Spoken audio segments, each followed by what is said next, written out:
ಈ ದಿನ ನಮ್ಮ ಕುಟುಂಬ ಮತ್ತು 9 ಜನಗಳ ಕುಟುಂಬದ ಒಂದು ಇವತ್ತೇನಂದ್ರೆ ನಮ್ಮ ಮೇಲೆ ಸುಳ್ಳು ಪ್ರಕರಣ ದಾಖಲು ಮಾಡಿ 32 ತಿಂಗಳು 13 ದಿನಗಳ ಕಾಲ ನಾವು ಜೈಲಲ್ಲಿ ವಾಸ ಮಾಡಿದ್ದೀವಿ ಇವತ್ತು. ಯಾಕಂದ್ರೆ ಸುಳ್ಳು ಪ್ರಕರಣ ಹಾಕಿದ್ದಾರೆ ಇವತ್ತು.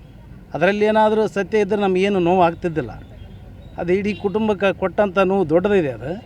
ಅದು ಯಾರ್ಯಾರು ಅದರಲ್ಲಿ ಇದನ್ನು ಮಾಡಿದ್ದಾರೆ, ಆ ಧರ್ಮಸ್ಥಳ ಮಂಜುನಾಥ, ಮಂತ್ರಾಲಯ ರಾಘವೇಂದ್ರ, ತಿರುಪತಿ ವೆಂಕಟರಮಣಗ ನಾವು 25-26ನೇ ತಾರೀಕಿಗೆ ಹೋಗಿ ನಾವೆಲ್ಲ ಭೇಟಿ ಕೊಟ್ಟು ಬೇಡಿಕೆ ಬಂದಿದ್ದೀವಿ.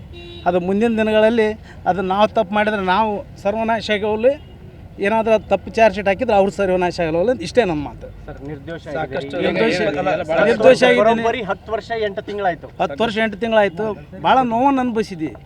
ನಮ್ಮ ಕುಟುಂಬದ ಜೊತೆಗೆ ಇವತ್ತು ನಮ್ಗೆ ನ್ಯಾಯ ದೊರೆತಿದೆ.